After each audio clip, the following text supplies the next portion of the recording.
जव्हार पालघर जिल्ह्यातील नैसर्गिक वैभव लाभलेले सुंदर पर्यटन स्थळ। समुद्र सपाटीपासून 1500 फूट उंचीवर असल्याने येथील हवामान थंड तसेच हिरवीगार वनराई व क्लिष्ट डोंगर रांगेतील दऱ्याखोऱ्यांनी व्यापलेले जव्हार हे मिनी महाबळेश्वर तसेच द सिटी ऑफ वॉटरफॉल म्हणून ओळखले जाते। परंतु जव्हारची ओळख ही येथील आदिवासी संस्कृतीचा लाभलेला वारसा व वारली चित्रकला तसेच येथील नैसर्गिक वैभव यामुळे जव्हारमध्ये अनेक पर्यटन स्थळे आपल्याला बघावयास मिळतात। मुकणी राजघराण्याचा जयविलास पॅलेस, शिवरायांची आठवण म्हणून उभारण्यात आलेला शिरपा माळ तसेच हनुमान पॉइंट, सनसेट पॉइंट, जुना राजवाडा, ह्याचबरोबर खडखड धरण, काळमांडवी धबधबा, दाबोसा धबधबा, हिराटपाडा धबधबा यासारखे असंख्य धबधबे व असंख्य पर्यटन स्थळे आपल्याला जव्हारमध्ये बघावयास मिळतात। परंतु ह्याच वैभवशाली निसर्गाचे वरदान लाभलेल्या जव्हार संस्थानाची निर्मिती ही यादव साम्राज्याच्या पतन काळात 1316 मध्ये जयबाराजे मुकणे यांच्या उत्कृष्ट संघटन कौशल्यामुळे व बुद्धिचातुर्याच्या जोरावर 21 किल्ले जिंकून जव्हार संस्थानाची उभारणी करण्यात आली। या 21 किल्ल्यांमध्ये भूपतगडाचीही निर्मिती करण्यात आली। जय शिवराय मित्रांनो, मी अजित पाटील आपलं सर्वांचं सहर्ष स्वागत करतो आपल्या सुकून यात्रा या मराठमोळ्या यूट्यूब वाहिनीवरती। आज आपण गड किल्ल्यांच्या भटकंतीमध्ये जव्हारमध्ये येऊन पोहोचलो आहोत। जव्हार हा मिनी माथेरान म्हणून ओळखले जाते। तसेच जव्हार संस्थान हे खूप मोठं संस्थान होतं आणि या संस्थानामध्ये मुकणे हे महादेव कोळी समाजाच्या राजांनी जवळजवळ 600 वर्ष कंटिन्यू आपलं राज्य आपली सत्ता ही जव्हारवरती राखली होती। तर ह्या जव्हारमधील अपरिचित आणि दुर्लक्षित झालेला भूपतगडाला आपण एक्सप्लोर करणार आहोत। इथे पोहोचण्यासाठी तुम्ही सर्वप्रथम जव्हारला पोहोचाल। मित्रांनो, आपण जव्हारला पोहोचल्यानंतर हा बघू शकता, हा जो रोड आहे हा जव्हार सिटीमध्ये जातो इकडनं पाठीमागून आणि ह्या साईडने हा जो मार्ग आहे हा जातो पालघर साईडला। तर त्यातील जो स्टॅच्यू आहे तो राजा मुकणेंचा स्टॅच्यू आहे आणि तिकडनंच पुढे आपल्याला जाण्यासाठी सनसेट पॉईंटकडे जाण्यासाठी मार्ग आहे। तर आपण पालघरवर येत असतील तर जव्हार सिटीमध्ये शिरण्याच्या अगोदर एक मार्ग हा राईट साईड होतो, हा बघू शकता, हा जो मार्ग हा राईट साईड जातो, आपल्याला हा पकडून द्यायचा आहे। आणि जर जव्हारमध्ये तुम्ही बसने येणार असतील तर जव्हार बस स्टेशन बस स्थानकापासून थोडं पुढे या पालघर साईडला आणि त्याच्यानंतर जो जव्हार आणि झापे गावाकडे जाणारा मार्ग आहे तो पकडून आपल्याला पुढे जायचं आहे। तर ह्या मार्गाने आपण पुढे जाऊया आता। येथून पुढील मार्ग हा डोंगर दऱ्यातून जाणारा वळणदार, परंतु आजही सुस्थितीमध्ये असलेला मार्ग पार करत असताना आजूबाजूला लाभलेला हिरवागार निसर्ग व अधूनमधून लागणारी छोट्या लोकवस्तीची गावी, त्यामध्ये चोथ्याचा पाडा, केळीचा पाडा व पवारपाडा हे 17 किलोमीटरचे अंतर पार करून आपल्याला झाप गावात पोहोचावे लागते। आता आपण ह्या रूट मधला पवारपाडा पास केला, आता ह्याच्या पुढे आपल्याला झाप गाव लागणार आहे। झापला पोहोचण्यासाठी जव्हारपासून 1 ते 1.5 तासाच्या अंतराने बस सेवा उपलब्ध आहे। जर तुमचे स्वतःचे वाहन असेल तर गुगल मॅपवरती भूपतगड सर्च करून गडाच्या पायथ्याला असलेल्या चिंचपाडा गावाजवळ तुम्ही सहज पोहोचू शकता।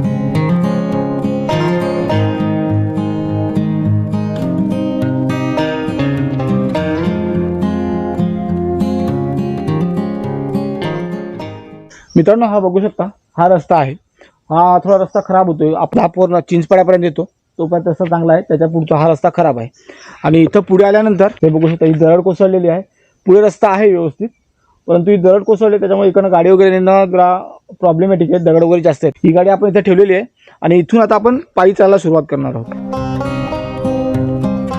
मित्रांनो, बघू शकता, ही दरड कोसळलेली आहे आणि ॲक्च्युली हा रस्ता ऑलरेडी होता पूर्वी, परंतु ही दरड कोसळले पूर्ण मातीत आहे, त्याच्यामुळे आता इथं इकडनं जायला यायला पायीच जावं लागतं। नाहीतर भूपतगडाच्या पायथ्यापर्यंत हा रस्ता बनवलेला होता, परंतु आता तो इथपर्यंतच आपल्याला या गाड्या ह्याच्या पाठीमागे पार्क कराव्या लागतात आणि पुढे चालत जावं लागतं।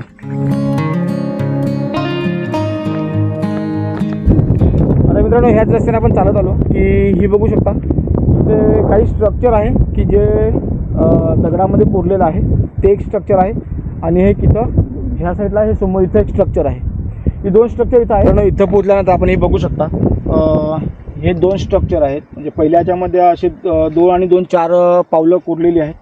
तर ही मोठ्या माणसाची पावलं दिसत आहेत आणि ही 2 ह्याच्यावरती जी 4 पावलं आहेत ही लहान आकाराची आहेत। तर ही ॲक्च्युली असं स्थानिक लोकांमध्ये अशी प्रथा आहे किंवा असं म्हटलं जातं, ही राम आणि सीतेची पावलं आहेत आणि ही 2 जी पावलं आहेत ही लव आणि कुशची पावलं आहेत।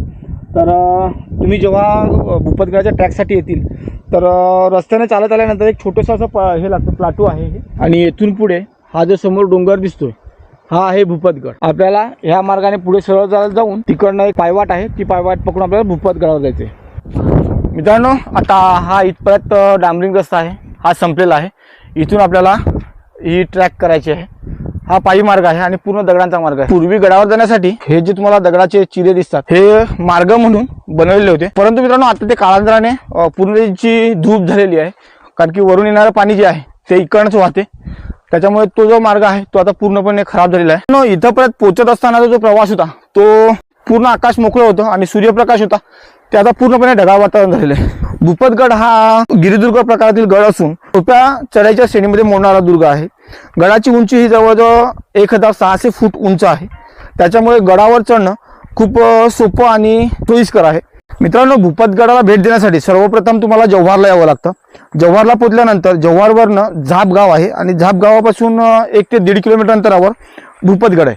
तर इथे येणार कसं तुम्ही, नाशिकवरनं येणार असेल तर नाशिक, त्रिंबक, मोखाडा, जव्हार.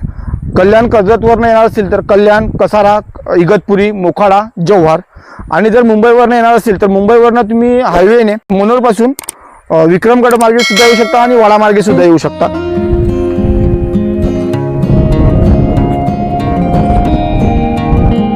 मित्रांनो, आता आपण भूपतगडाच्या पहिल्या माचीवरून पोहोचलो आहोत. इथं पोहोचण्यासाठी आपल्याला फक्त 5 मिनिटं लागली. आपण स्लो आलो, सावकाश शूटिंग करत, त्याच्यामुळे आपल्याला 5 मिनिटं लागली. तर हा बघू शकता, हा जो आहे हा प्लाटो आहे थोडा, तर ही माची आहे. आणि समोरून जो मार्ग येतोय तो आपल्याला जिथं सीतेची पावलं बघितली तिथून येतो. इथे येण्यासाठी 5 मिनिटं लागतात फक्त. आणि इथून पुन्हा वरती जाण्यासाठी एक मार्ग आहे, तिथं मार्किंग केलेली आहे, दगड रचलेले आहेत. आणि आता पावसाळा सुरुवात झालेली आहे.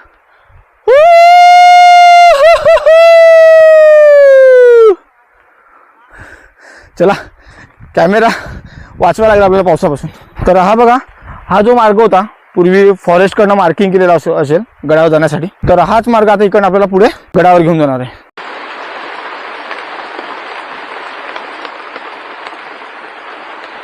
मित्रांनो, आता इथं आल्यानंतर जोरात पावसाला सुरुवात झालेली आहे. थोड्यासाठी एवढा वेळ ऊन होतं आणि आता आपण गडावर पोहोचलोय आणि पावसाने सुरुवात केली. तर इथलं वातावरण पटकन कसं चेंज होईल सांगू नाही शकत, कारण की चारही बाजूने डोंगर, दर्या आणि टेकड्या आहेत लहान लहान. त्याच्यामुळे जव्हारचं जे वातावरण आहे त्याला हिल स्टेशन का बोलतात ते इथं आल्यानंतर आपल्याला अनुभवता येते. 5 मिनिटं पाऊस आला आणि आता थांबलेला आहे पाऊस. तर हा जो मार्ग आहे हा आपल्याला खालपासून तर गडाच्या लास्टपर्यंत, जिथं गडाचं पडकं प्रवेशद्वार आहे तिथपर्यंत असाच मार्ग आहे. तर हाच बघून आपल्याला पुढे चालत राहायचं. भूपतगडाची उभारणी ही सातवाहन ते यादव काळात पिंजाळ नदीच्या खोऱ्यातून जाणाऱ्या गोंडा व थलघाटावर लक्ष ठेवण्यासाठी करण्यात आली. त्यावेळेस या संपूर्ण भागाला काळवण म्हणून ओळखले जायचे. आणि मित्रांनो, ही बघू शकता गडावर चढण्यासाठी आलेली गुरं. आता आपण ट्रॅकसाठी लेट आल्यामुळे त्या लोकांनी परतीचा मार्ग स्वीकारलाय आणि आता चालल्यात ते घरी. मावशी, गड किती लांब आहे आणखी? अजून फार लांब आहे. फार लांब आहे? किती टाइम लागेल? गड जवळ आहे पण घर लांब आहे. घर लांब आहे असं. आता गडावर जायला किती टाइम लागेल? थोडका राहायला 10 मिनिटं. हा. ओके. पुढे यादव साम्राज्याच्या पतन काळात 1343 मध्ये ह्याच कालवण प्रदेशावर आपले वर्चस्व निर्माण करून जव्हार संस्थानाची निर्मिती जयबा राजांनी केली. त्यामध्ये जव्हार, मोखाडा, तलासरी ते सेलवासापर्यंतचा भाग सामावून घेतला व ह्या प्रदेशाला जयहर ह्या नावाने ओळखले जाऊ लागले. तेव्हापासून भूपतगडाला खूप महत्त्व प्राप्त झाले व भूपतगड ही जव्हार संस्थानाची पहिली राजधानी म्हणून ओळखण्यात येऊ लागली. रस्त्यामध्ये आता हे आपल्याला कोरीव दगड बघायला मिळतात. म्हणजे आता आपण गडाजवळ पोहोचलेलो आहोत. आता आपण गडाच्या प्रवेशद्वाराजवळ पोहोचलेलो आहोत. इथं पोहोचायला फक्त 10 मिनिटं लागली. एवढं जास्ती काही थकवा नाही लागला. तर जव्हारमध्ये आल्यानंतर तुम्ही या गडाला सहज भेट देऊ शकता. तर इथं आल्यानंतर बघू शकता माझ्या पाठीमागे हा एक बुरुज आहे, त्याच्यानंतर तो तिकडे एक बुरुज आहे, परंतु पूर्णपणे उद्ध्वस्त आहे. तर आपल्याला इकडनं चढून वर जायचं आहे.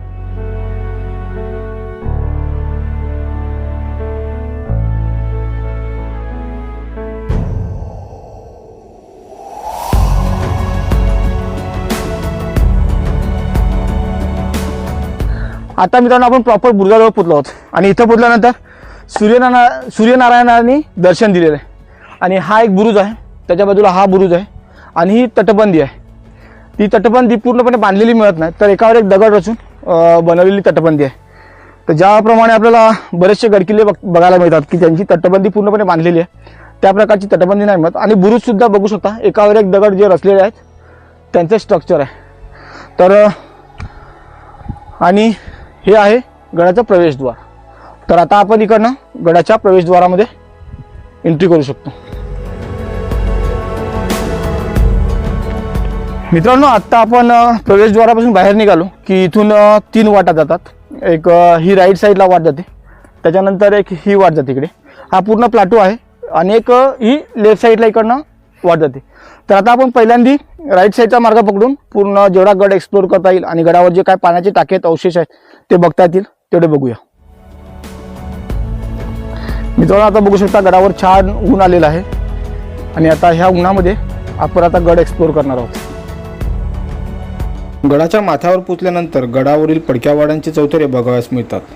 तर पश्चिमेला दिसणारी डोंगरांची रांग व पिंजाळ नदीचे खोरे आणि त्यामधून घोंगावत येणारा वारा इथे पोचल्यानंतर शरीरातील सर्व थकवा गायब करून टाकतो.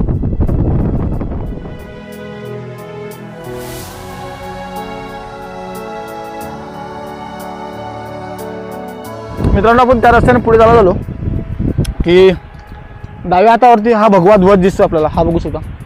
आणि ध्वजाच्या पाठीमागे तिकडे वाड्याचं कन्स्ट्रक्शन आहे, आणि त्याच वाड्याच्या समोर आपल्याला गडाचे आराध्य दैवत हनुमंत व रक्षक देवता म्हसोबा यांचे मंदिर बघायला मिळते.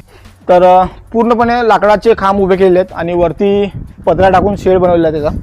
तर चला मग जाऊया, दर्शन घेऊया.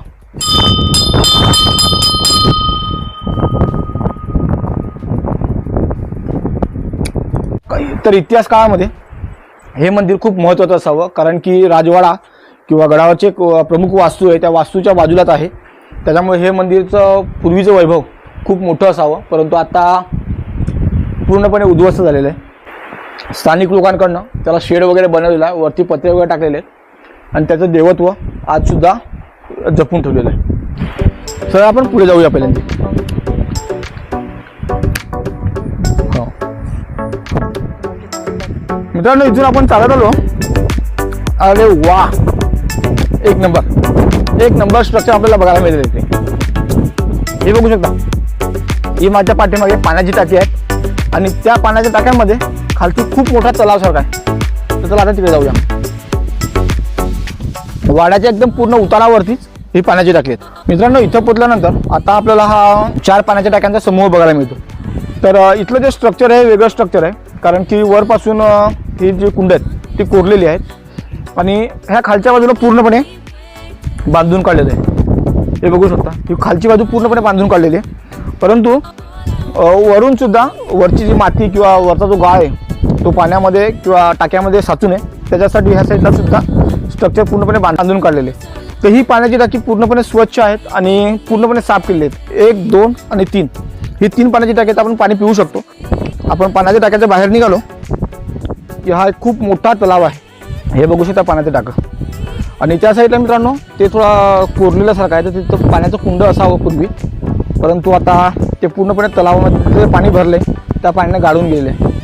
आणि त्या साईडला समोरच्या तिकडे दिसत आहेत, तिकडे ह्या ते जे कोरीव दगड आहेत त्या साईडला तो पूर्णपणे बांध घालून हा तलाव बंद केला असेल. तर हे गडावरील सर्वात मोठा पाण्याचा स्रोत असावा. ह्या ठिकाणचं पाणी हे गडावरती पिण्यासाठी किंवा इतर कामासाठी वापरलं जात असावं. आणि त्याच्यावरती ही पाण्याची कुंड आहेत, त्याचं स्ट्रक्चरसुद्धा आजसुद्धा अबाधित आहे. आणि इथूनच समोर तो दिसतो आपल्याला वाडा. म्हणजे हे वाड्याच्या जवळ जेव्हा आपण पोचलो की हे जे स्ट्रक्चर आहे गडावरचं ते आपल्याला बघायला मिळते. परंतु आता ह्या गडावरती काही जरी दिसत नसलं तरी बऱ्याचशा ठिकाणी जे पूर्वीचे वाडे किंवा जी वस्ती, गडावरची जी वस्ती असेल त्यांच्यासाठी बांधलेली जी घरं वगैरे आहेत त्यांचे अवशेष आपल्याला जागोजागी बघायला मिळतात.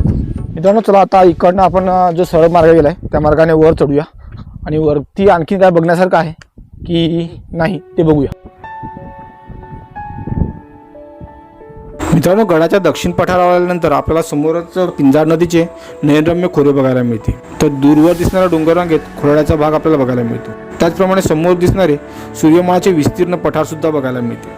ह्याच खोऱ्यातून नागमोडीवरनं घेत वाहणाऱ्या पिंजाळ नदीच्या खोऱ्यात छोट्या छोट्या लोकवस्तीची गावे आपल्याला ठळकपणे बघायला मिळते. वाडा आणि पाण्याची जी टाकी आहेत तिकडनं वरती आलो की हा जो व्ह्यू दिसतोय एकदम क्लास व्ह्यू आहे. बघू शकता, एक नदी वाहते ही इकडनं वरून झिगझॅग प्रकारे जाते इकडनं. ज्या प्रकारे नेकलेस पॉईंट दिसतोय त्या प्रकारची ही नदी आहे. ह्यासारखं निसर्ग सौंदर्य आपल्याला प्रत्यक्षात बघायला मिळतं जेव्हा आपण सह्याद्रीमध्ये फिरतोय. परंतु हा जो परिसर आहे ना खूप छान वाटतोय आणि त्याच्यामध्ये भर टाकलेली आहे ढगांनी. मध्ये मध्ये ढगांची सावली आहे आणि मध्ये मध्ये सूर्यप्रकाश, प्रखर सूर्यप्रकाश, सूर्याचं ऊन बघायला मिळते. तर हा जो व्ह्यू क्लास आहे, क्लास. पूर्वी ह्याच पिंजाळ नदीच्या खोऱ्यातून कोकणात उतरणारा माल हा गोंडा घाटमार्गे जव्हार, त्र्यंबक व पुढे नाशिकला पोहोचवला जात असे. इतिहासामध्ये जव्हार संस्थानाचा फारसा उल्लेख आढळत नसला तरी जयबा राजानंतर धळबाराजे उर्फ निमशाह हे पराक्रमी शासक झाले. त्यांनी संस्थानाचा विस्तारही खूप मोठा केला. त्यामुळे दिल्लीच्या तुगलकांनी त्यांना राजा ही पदवी दिली. पुढे संस्थानावर मुघल, पोर्तुगीज, मराठी व इंग्रजी यांची आक्रमणे झाली, परंतु त्यांच्याशी तह करून सुमारे 630 वर्ष जव्हार संस्थानाची सत्ता मुकणे घराण्याने एक हाती आपल्याकडे राखून ठेवली.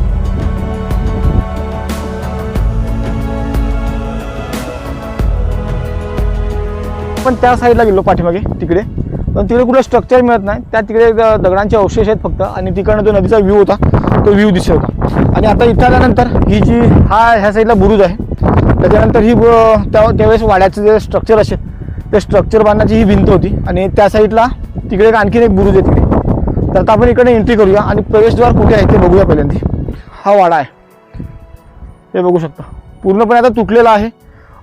2 ते काही ठिकाणी 2 फूट तर काही ठिकाणी 4 ते 5 फूट हाईट आहे त्याची, परंतु त्याचं अवशेष आणि त्याचं अस्तित्व आहे दिसते आपल्याला इकडे. मध्ये एंट्री केल्यानंतर मित्रांनो हे एक दगडाचा चौथरा दिसतोय किंवा चारी बाजूने बांधून काढलेला आहे. त्याचे अवशेष आहे शिल्लक आणि त्याच्यामध्ये तिथे एक मोठी शिळा आहे जी कोरीव आहे. आणि वाडा काय एवढा मोठा मिळत नाही. 4 बाजूने 4 बुरुज असावेत आणि पूर्णपणे भिंतीने बांधून काढलेला असावा. आणि मित्रांनो हा पूर्ण वाड्याचं स्ट्रक्चर आपण इकडे बघू शकतो. जास्त मोठा मिळत नाही. 4 बाजूने 4 बुरुज आहेत आणि मध्ये जवळजवळ 5 ते 6 फुटाची भिंत आहे. आणि इथून हा दिसतोय समोरचा व्ह्यू. येथून आपल्याला पूर्वेला त्र्यंबक डोंगररांग दिसते. त्यामध्ये हरिहर, नागफणी, भास्कर व वातावरण स्वच्छ असल्यास तिंगलवाडीचा किल्ला सुद्धा बघायला मिळतो. वातावरण क्लिअर असलं तर खूप दूरवरचा टप्पा आणि दूरवरचा प्रदेश आपल्या नजरेखाली येतो. परंतु गडावरचं एक वैशिष्ट्य मित्रांनो, गडावर आपण जवळ पोहोचेपर्यंत गड माहिती पडत नाही का हा गड आहेस, हा किल्ला आहेस. मित्रांनो आपण वाड्यातून बाहेर निघालो की उजव्या साईडला, वाड्यातून बाहेर निघालो उजव्या साईडला इथे एक खंदक सारखं आहे, हे बघू शकता. त्याच्यामध्ये आता आंब्याचं झाड आहे, हे चौकोनी खंदक आहे आणि त्या खंदकामध्ये जाण्यासाठी ह्या इथून हा मार्ग आहे. हा बघू शकता. इथून आपण जर खालती उतरलो तर आपण त्या खंदकामध्ये जाऊ. चला जाऊन बघूया काय आहे त्याच्यामध्ये. ॲक्च्युली पायऱ्या त्याला 3 ते 4 पायऱ्या आहेत आणि एक टोटली बघू शकता ते कन्स्ट्रक्शन केलेलं आहे. दरवाजा बनवलेला आहे. आता हा दरवाजा पूर्वीच्या काळामध्ये मोठा होता की नाही ते माहिती नाही मला, परंतु इथून आपण ह्याच्यामध्ये शिरू शकतो.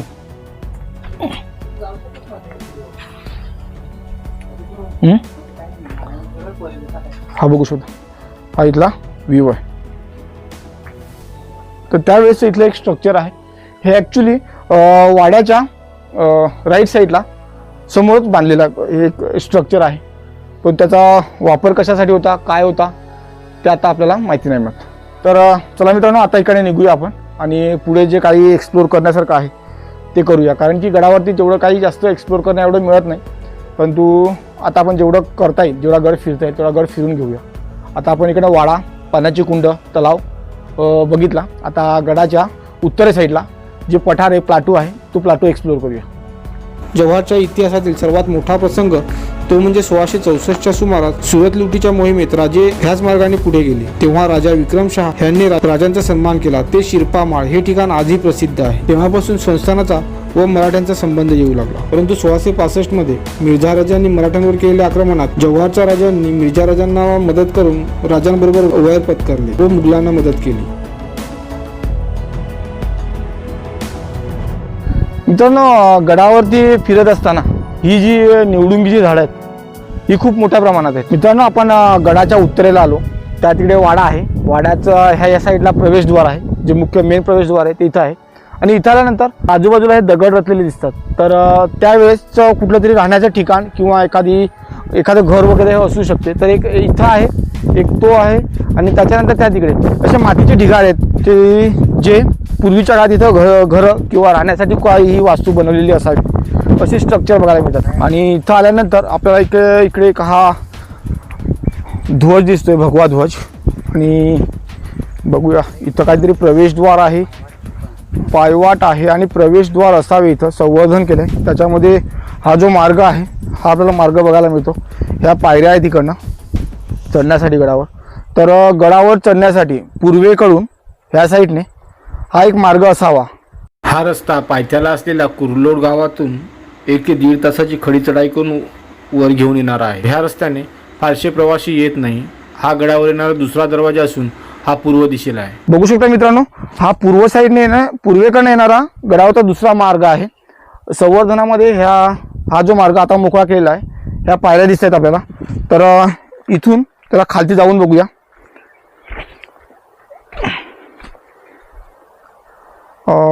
पूर्णपणे उद्ध्वस्त झालेला रस्ता होता तो, परंतु आता स्थानिक लोकांनी किंवा गड संवर्धनवाल्यांनी हा रस्ता आता मोकळा केला आहे. ह्या बघू शकता इकडे हा पायऱ्या आहेत आणि खालती उतरण्यासाठी जो रस्ता आहे हा साफ केलेला आहे. रस्ता आहे तो साफ केलेला आहे. परंतु ही जी चढाई आहे मित्रांनो, ही तीव्र चढाई आणि अवघड चढाई असावी. तर चला आता इथून पुढे जाऊया. पुढे आणखीन काहीतरी अवशेष आपल्याला बघायला मिळतील, ते बघूया. 1672च्या सुमारास मोरोपंत पिंगलेंनी काढलेल्या उत्तर मोहिमेत विक्रमशहाचा पराभव केला व जव्हार संस्थानाचा 17 लाखाचा खजिना लुटला व पुढे दर साल 1000ची खंडणी लागू केली. त्यामुळे विक्रमशहा मराठ्यांचा मांडलिक झाला. मृत्यूनंतर 1688 मध्ये विक्रम पतंगरावाने मराठ्यांचा कोहोजगड जिंकला. पुढे 1758 नंतर जव्हार संस्थानावर पेशव्यांनी वचक बसून सरदेशमुखी कर लावला. त्यानंतर ब्रिटिशांच्या राजवटीत सुद्धा इंग्रजांबरोबर वाटाघाटी करून जव्हार संस्थान स्वतंत्र ठेवले. ते भारताला स्वातंत्र्य मिळेपर्यंत कायम राहिले.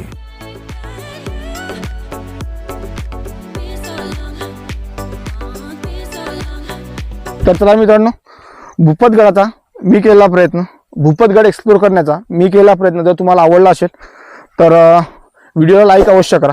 आणि हां, इतिहासाबद्दल आणि भूपतगडावरच्या अवशेषांबद्दल मी दिलेली माहिती तुम्हाला कशी वाटली ह्याबद्दल तुमची कमेंट अवश्य करा. की असेच नवनवीन व्हिडिओ सर्वप्रथम तुमच्यापर्यंत येण्यासाठी सबस्क्राईबच्या बाजूला असलेलं बेल आयकॉन ऑलवर सेट करा, जेणेकरून मी टाकलेला व्हिडिओ सर्वप्रथम तुम्हाला बघता येईल. तर चला भेटूया ह्याच सारख्या एक परिचित अपरिचित प्रसिद्ध आणि शिवाजी महाराजांपासून तो सातवाहन काळापर्यंतचा इतिहास आपल्या उर्वात बाळगून असलेले गडकिल्ले बघत राहूया आणि तुमच्यापर्यंत घेऊन येत राहूया. तोपर्यंत जय शिवराय. भेटूया दुसऱ्या कुठल्या तरी गडाच्या भटकंतीमध्ये.